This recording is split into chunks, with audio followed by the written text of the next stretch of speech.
As I was practicing these, I picked these out because they're all kind of wicked things we've done, but I realized that it just shows what an asshole I am. From the beginning. Keep being an asshole. You like that? Does it look good on me?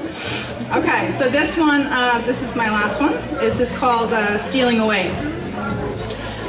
After my brother and I moved in with my father, my mother moved in to her boyfriend's second-floor apartment in Dover, New Hampshire. We visited them on weekends, moving Alan's ashtrays around and sinking into the old chairs we remembered from the triplex that had been our last home. Beside these chairs were bottles of Alan's Jack and mail-order catalogs with women in thigh-highs, nighties, and robes with matching heels. Because the apartment was small, it was too full of their collected furniture, dressers, bookshelves, end tables, coffee tables. When Alan wasn't home, I used the computer in their dim bedroom to print out grainy pictures of Marilyn Manson, and my brother printed pictures of women only slightly more naked than those in the catalogs. They had a pet fish, a betta, on the windowsill that, come winter, was bobbing straight up and down in its foggy bowl. They're not supposed to do that, I said. He does that a lot, my mother said. It's gonna frickin' die, my brother said. Alan still worked revolving shifts at the shipyard. He came home late for 2 weeks, early the next 2 weeks, and by midday the following 2 weeks around again. When he was sleeping, we couldn't use the printer. When he was awake, we hid in the spare room, lying on the bunk bed, watching a television perched on a dresser. We liked Alan best when he was working.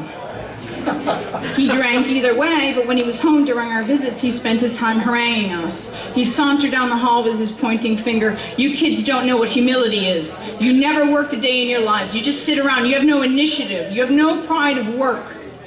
He said things like, loose lips sink ships, and keep it simple, stupid. These were condensed versions of wisdom he had picked up on the docks or in the folding chairs of AA meetings. He said our problem was our lack of stick-to-itness. He was right in some ways. At 13 and 15, we were lazy, crabby know-it-alls. But we helped when we had to. On one of our visits to the apartment, my mother had a flat tire, so I lay on my back sighing in late February and replaced it with a spare from the trunk. After I released the jack, the car sank back down on the rim again. My mother was standing in the doorway. Okay, take it off, she said. I thought that had been fixed. So I took the donut off and put the regular flat back on. The fish died before our next visit. On the visit after that, my mother told us to pack up.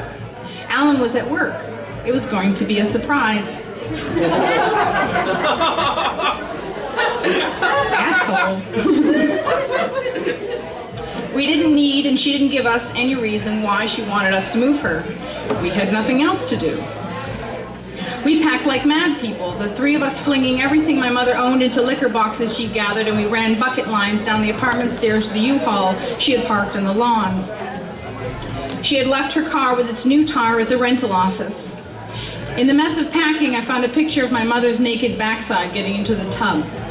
I buried it in the trash. Sorry. That's what you do with it. It's your mom. In the mess of... None of us smoked, but we took Alan's cigarettes for spite.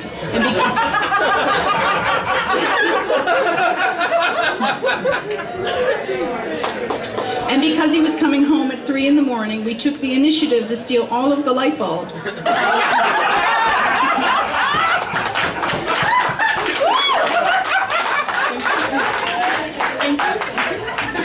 Even the one hanging over the stairwell before the front door. Thank you very much.